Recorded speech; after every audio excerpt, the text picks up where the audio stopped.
Welcome to another mini episode of Project Geekology. I am your host, Anthony, and today I am going to be talking about Overwatch 2. Now, you might be wondering, why am I doing a mini episode on Overwatch 2 instead of a full episode? Well, we here at Project Geekology have already done an episode on Overwatch, so a lot of the game and the lore has been explained in that episode. And so if you want to check that episode out, go back and listen to our Overwatch episode.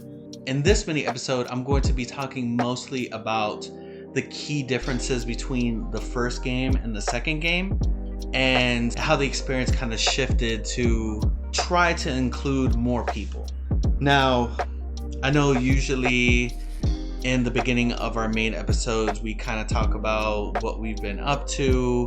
Mostly it's been, a lot of gaming, a lot of prepping for this episode by playing Overwatch 2. And so, all right, we're going to dive in. So Overwatch 2, those of you that play the game, those of you that enjoy the game, some of the stuff I might say might be a little controversial to you. I know that the game has been a center of controversy because of a lot of the changes.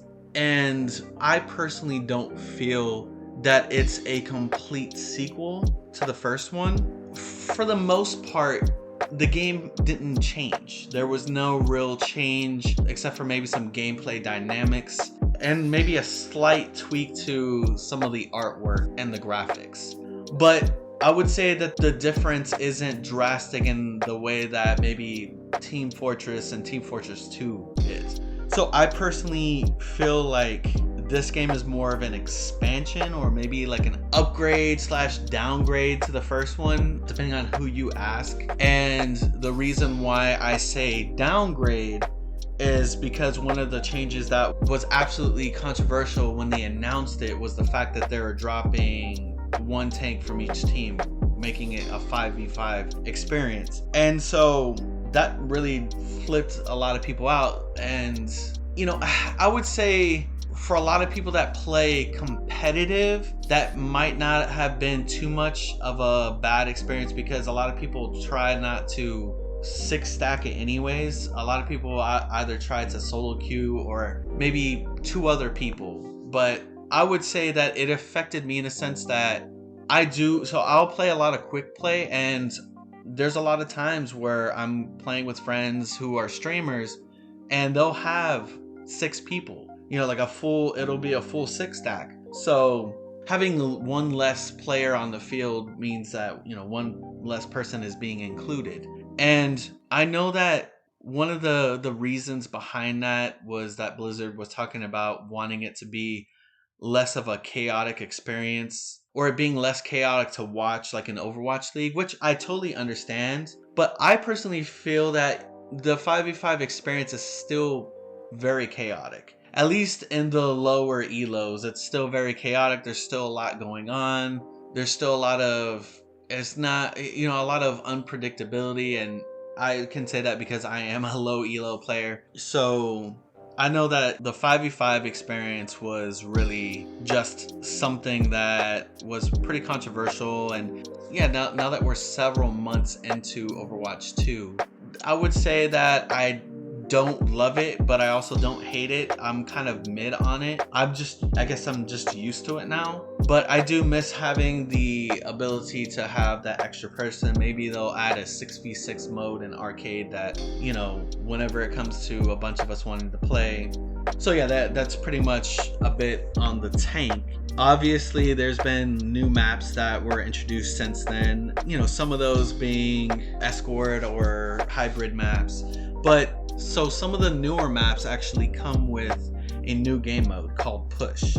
Push is a weird tug-of-war escort map. So instead of you escorting a payload, you're fighting to control a robot that pushes this barricade towards the enemy team. So when you take control over the robot starts pushing towards where the enemy spawns. And so, it's very, very back and forth. This mode is a replacement for the 2CP maps, and which is capture points. So so you don't have the Volskaya Industry, you don't have Temple of Anubis, you don't have Hanamura. They had already taken away Paris and Horizon Lunar Colony. But I'm going to be honest with you, I believe that the push game mode sometimes it's just too long. I understand why there's the length, because you need the time to kind of push a very slow moving robot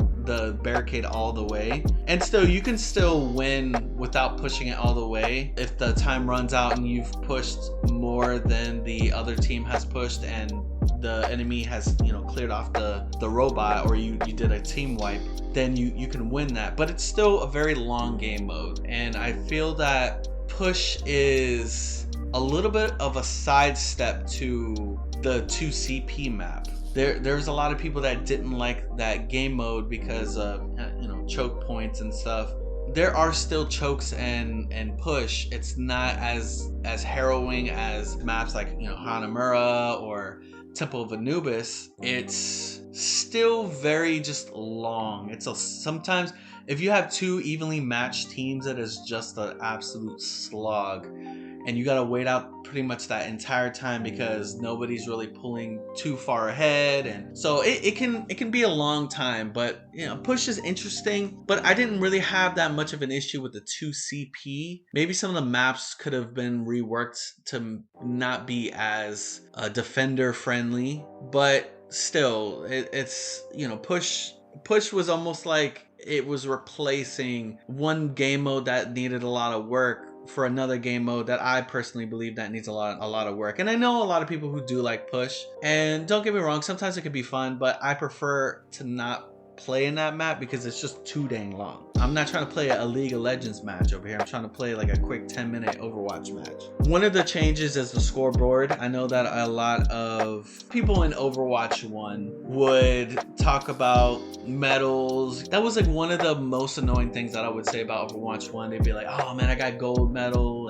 and I'm a healer or something like that. I don't see that as much yet. You might hear somebody talking about damage, but nobody can really lie about what they're doing now, because you can see the stats for both the enemy and your teammates. So you know how much damage your DPS is outputting, how much healing your healers are doing, and how much damage is being mitigated, which is blocked or absorbed. That's a lot for tanks. And so yeah, there's the scoreboard looks different. There's no on fire, there's no gold, bronze, silver. And honestly, like, I really do believe that was like one of the best changes, because I was tired of hearing like, oh, I got gold and I'm a healer. Okay, I mean, at least I feel like you have a better look at where your team weaknesses are, and you can adjust accordingly. If you're playing with a group of people and you're losing, maybe you can do something personally that could help lift up whatever weakness that is. And so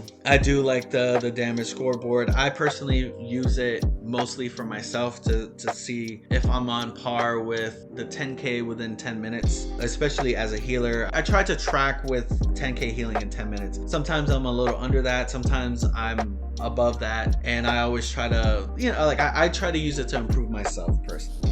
One of the systems that I like in Overwatch 2 that I believe helps out a lot with communication, because let's be real, in Overwatch 1 not many people were getting on mics, and that could be aggravating because you're trying to coordinate with teammates to pretty much win. Communication helps, but a lot of people, they don't want to get on mics. They might have social anxiety and they just want to compete, and it's hard to hear call outs if you're not even in the voice channel. So if somebody's calling out enemy, you're not going to know if you're not in the voice channel. So there's a pinging system that I really do enjoy that Overwatch 2 has, that you can ping different enemies, you can ping traps, you can ping enemies that are slept. Pings will also show that an enemy is very low in health, so if you want to finish off an enemy that maybe a teammate is close to that they didn't notice, then that helps out a lot. And I personally use the ping system a lot. So there was a lot of changes in Overwatch 2 with some of the character designs. I'm not gonna go too deep in the character reworks. Like Cassidy's flashbang was changed to a Simtex grenade, which is a little crazy because it's like magnetic, it tracks, but it does a lot of damage, which it's almost, I'm not a fan of that because the flashbang wasn't something that attracted people. You know, I think that having both just makes it a little OP. It needs a bit of a tweak. This is just me personally, you know, saying this stuff out. They took away like Briggs' ability to stun people when she shield bashes. It mostly pushes back, but there's actually a new change to her that her shield when she ults goes into like a double wide mode, and then when she shield bashes in that, she stuns now when she ults. So they're always making different changes, different reworks. Sombra she stays invisible when she hacks, but her hacks don't last as long on people, and it kind of like adds a little bit of damage. It was like super OP when she first came out, but they've changed that since then. And you know, obviously they've updated the game, so there's a lot of new hero voice lines and interactions between each of them, and they've added a new character since then. So we're about 4 seasons into Overwatch 2, and they've added 5 new heroes. We have Sojourn, Junker Queen, and Kiriko. Those heroes were brought in when the game launched, and since then, Kiriko being a new healer, Sojourn being a new DPS, and Junker Queen being a new tank. So each role got one new character. And we got a new tank with Ramatra in season 2. Season 3 we didn't get a new character. Season 4 now we got a new healer named Lifeweaver. So I'm not gonna go through every single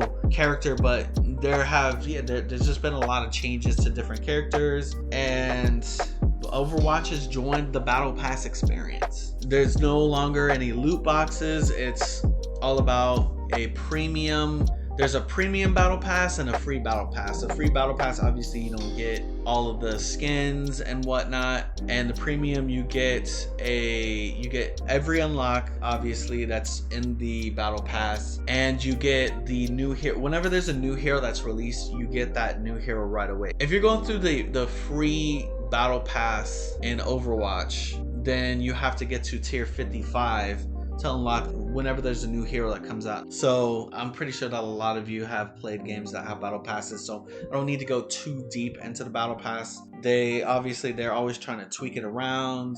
They've added legacy currency to the battle pass. I believe that they could do better. If a lot of these games have premium currency in their battle passes, if you invest in it, like I know that, like when you play Fortnite, when you buy a battle pass, if you don't use any of the Fortnite currency, you could technically continue to get a premium Fortnite battle pass for free if you just grind it every season. I do believe that Overwatch 2 needs to add something similar to that. If not as rewarding as Fortnite, at least be able to earn enough currency that maybe over 2 seasons you can get like a free season of a free premium battle pass with the currency that you earn, or use it towards cosmetics if you'd like. Kind of backtracking to the 5v5 experience, it took away one tank, which means that there's really no main tank role and a whole lot of off-tank characters. And I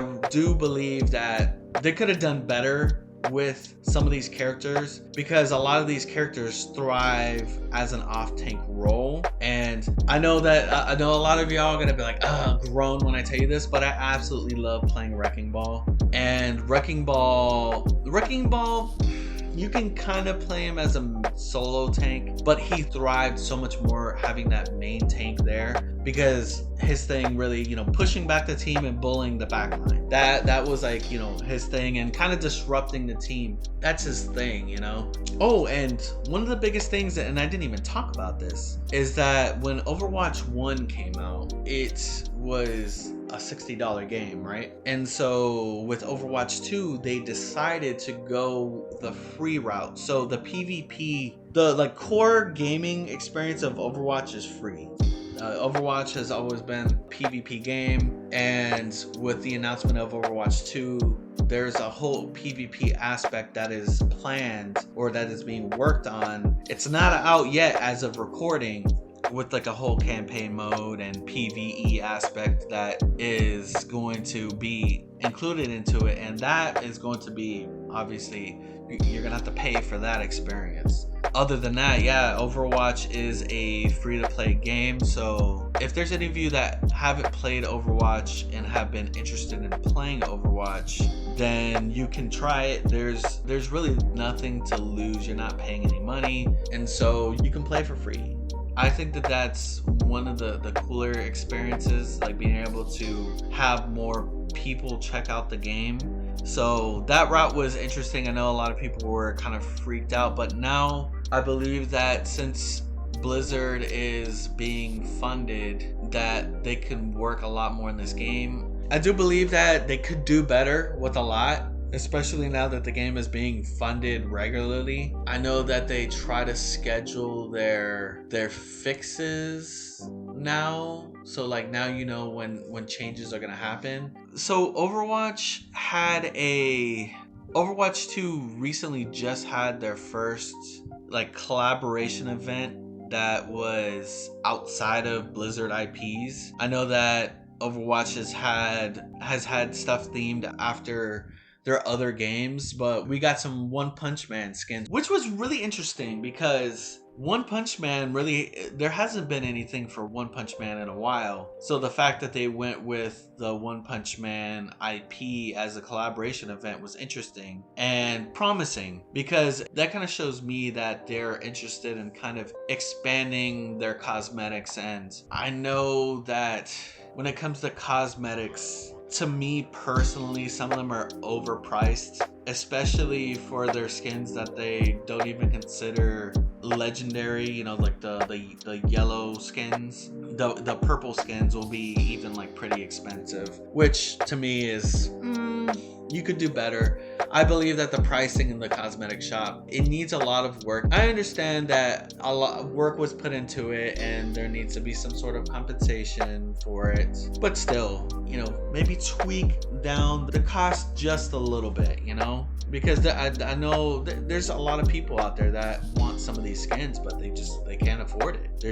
They're so expensive. And that's why, kind of going back to the battle pass, if somebody invests in a premium battle pass, I do believe that having premium currency as an incentive in some of the tiers would go a long way. And I'm not talking about legacy currency, I'm talking about premium currency. We're investing in the game, kind of give us a little bit back, you know. Not all the skins are winners, you know, so I would say out of an entire battle pass, you're probably only getting like 3 good skins, you know. So we're not really making out like bandits by dropping money on a battle pass. I'm gonna wrap up this mini episode on Overwatch 2. I know that there's aspects that I missed. This wasn't really to get every minute detail for Overwatch 2, but more of like a majority of the key differences that were made. There's obviously going to be some things that are missed, but like I said, I wanted to cover most of the key details of what Overwatch 2 provided, and the fact that the reason why that this game only got a mini episode was because it was kind of like an upgraded, not like a full sequel. But thank you everybody for listening. I hope you enjoyed this minisode on Overwatch 2. I really do enjoy Overwatch, even though sometimes it can frustrate me, but it is a game that I always come back to. All of the socials for Project Geekology are going to be in the show notes, so if you would like to continue the conversation over on our Twitter or on Instagram, go and give Project Geekology a follow over there. And if you really enjoy the show, give us a 5-star review on your preferred podcast listening platform. We do enjoy reading those reviews, and we would love to read more reviews on the show, and we do appreciate everybody who gives us a listen, whether it's every episode or even one episode, and those who go back and listen to our older episodes. That's the purpose of this podcast. We want our episodes to transcend time, and that's why mini episodes were created to kind of update certain episodes that might be a little outdated. I hope you all have a fantastic week and keep an eye out for some upcoming episodes. Thank you.